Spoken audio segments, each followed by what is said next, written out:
Hi, I'm Carolyn Beam with Quiltmaker Magazine. Today I'd like to show you how to make two really cute placemats. These are quick and easy and great for the little kids in your house, whether they're your kids, your grandkids, or any special little visitor that comes to eat at your house. So the first one is just squares with ice cream cone, bright colors, and the second one, same squares again with balloons on them.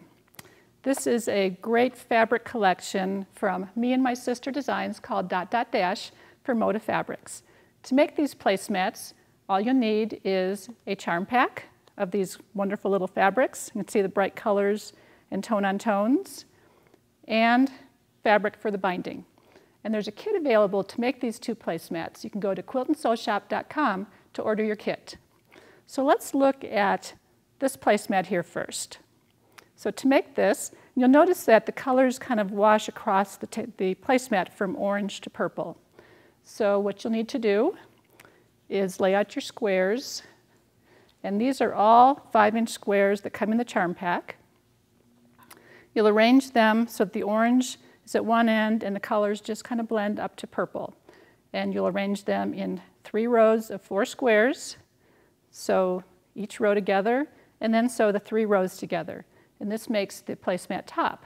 Now for the applique, the pieces of the ice cream cone are applied using fusible web.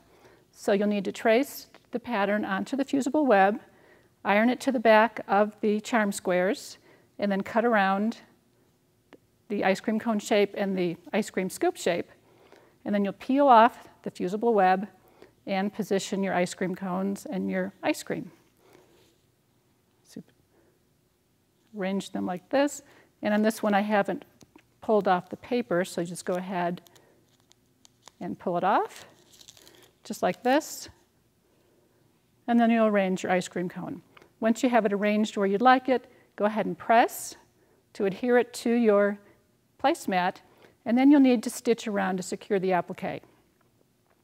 Now what I did on mine, I used a blanket stitch and white thread to stitch around. So you can use any stitch, a machine stitch, to secure your applique.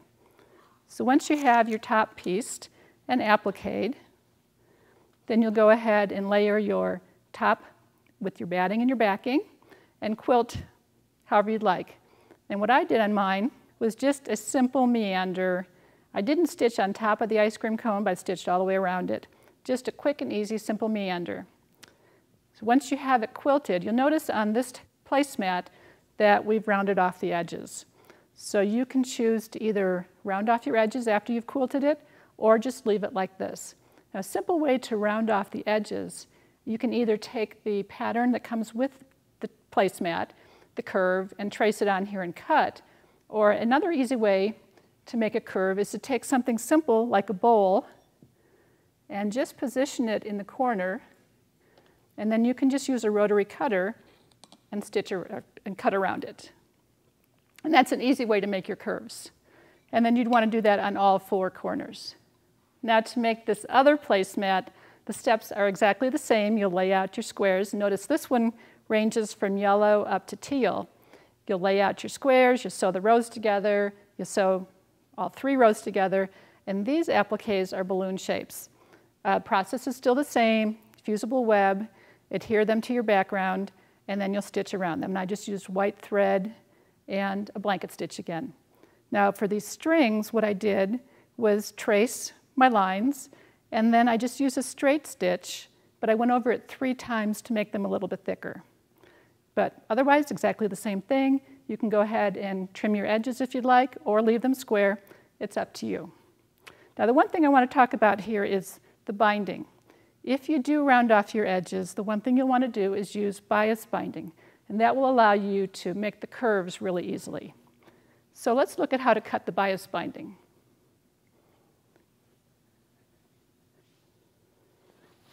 Okay, take your binding fabric and just position it on your cutting mat. And then the first thing you need to do is establish your bias. So you'll find the 45-degree line on your ruler and line that up with your selvage, and that's where you'll make your first cut. And now you've got a bias edge here. So from here, I'll just go ahead and turn it. It makes it a little bit easier to cut. And now you just position your ruler, cutting the bias strips here 2 1/4 inches. And then just continue to cut until you have as many bias strips as you need for the binding. And then you'll take your strips and sew them together to make one continuous strip that you'll use. Now, when I sewed my binding on, what I did is sew it on the back side first. Typically, you'd sew it on the front and then flip it and hand stitch it on the back. What I did was just the opposite. I sewed mine on the back side and then flipped it around to the front, and then I used a machine straight stitch to sew the edges down. This makes it quick and easy and also a little more durable if you plan to wash this, which if you're using these for kids, I would imagine that you're going to wash them several times. So one thing I also wanted to show you was what I did on the back of mine.